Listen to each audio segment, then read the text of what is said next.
Yes! Yes! Alors, comment ça va, Fabrice?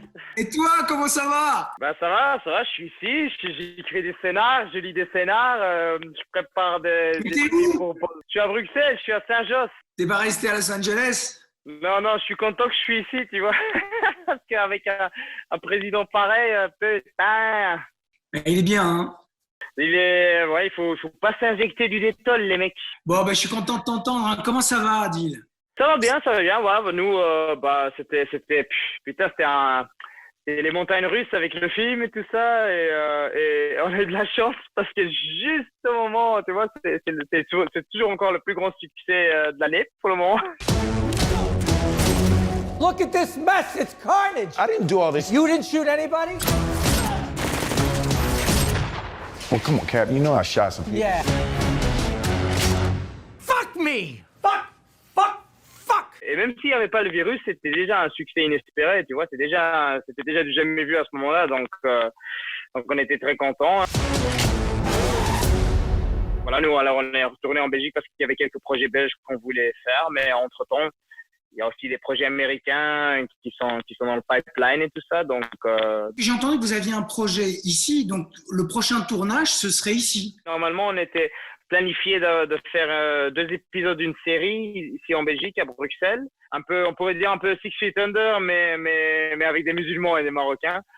Et après ça dépendait un peu aussi du planning, mais on avait un film belge qu'on allait faire aussi, qui se tournait surtout à Molenbeek, à Bruxelles et en Jordanie, parce que ça se passait alors pour une partie en Syrie. Il y avait moyen qu'entre-temps on allait faire quelque chose en Amérique, et ça dépend maintenant, peut-être une série ou un film, que ce soit un scénario de Bad Boys 4 par exemple, il faut d'abord qu'elle soit écrit, ou que ce soit Flic de Beverly Hills 4, il faut qu'elle soit écrit et tout ça, donc ça aurait été, de toute façon, ça aurait été plutôt l'année prochaine ou fin de l'année prochaine. Le succès de Bad Boys 3 est tellement incroyable qu'un 4 est dans les pipelines, c'est ça, hein?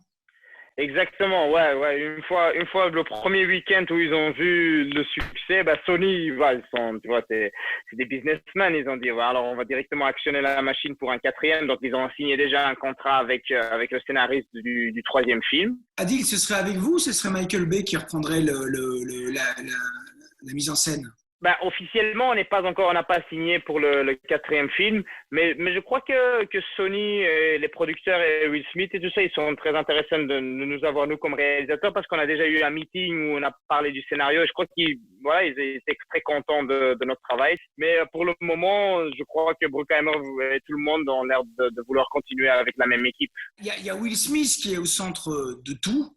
Alors moi, j'ai une question qui est quand même assez particulière, c'est que la même année, il a tourné dans 2 films, donc Bad Boys 3 et Gemini Man, qui ont pratiquement le même pitch. Ouais. Et un a été un succès incroyable, Bad Boys 3, et l'autre, qui est dirigé par Ang Lee, a été un échec au box-office absolument sans précédent.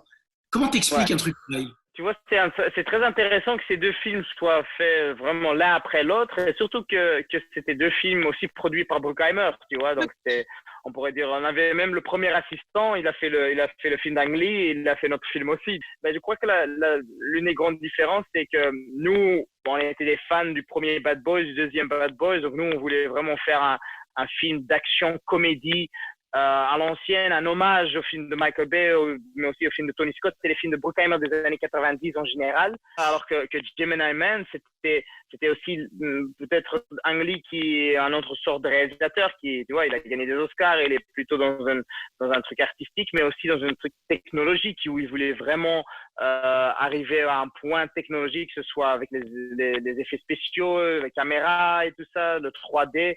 Donc c'était plutôt ça qu'il voulait explorer, alors que nous on voulait faire un petit film cool, drôle, tu vois, qui pète la gueule et tout ça. Et donc c'était ça, je crois que c'est ça la différence, tu vois. On a moins de questions philosophiques aussi dans Bad Boys que dans Gemini Man. Mais ouais, c'est vrai que pendant le tournage on avait du stress. On avait stress parce qu'à chaque fois on disait, cette scène-là, vous l'avez déjà tournée? Ouais, merde, alors il faut qu'on change. One last time.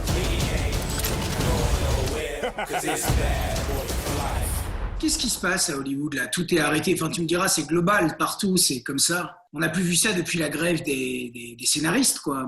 C'est même encore différent parce que dans la grève des scénaristes, les scénaristes n'écrivaient pas et on tournait.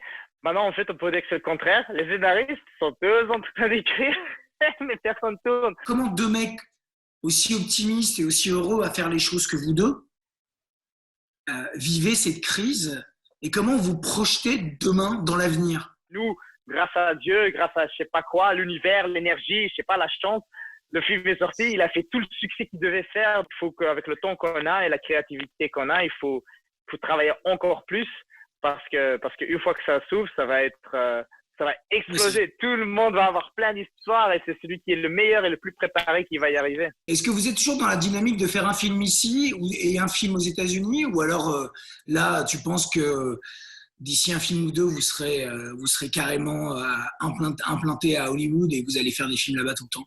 C'est surtout un film artistique et un film plutôt grand public. C'est un peu avoir un statut genre vraiment d'auteur comme Denis Villeneuve. Voilà, beaucoup d'acteurs, beaucoup d'actrices et tout ça. Beaucoup de scénaristes veulent travailler avec lui. Ils veulent travailler avec Inarritu, avec Tarantino et tout ça. Si tu arrives à atteindre ce niveau-là, c'est super. Et d'un autre côté, le fait que nous, on peut parler arabe, néerlandais, français, allemand et tout ça. S'il y a un projet, même on apprend l'espagnol, s'il y a un projet en Europe, on a toujours cette liberté-là.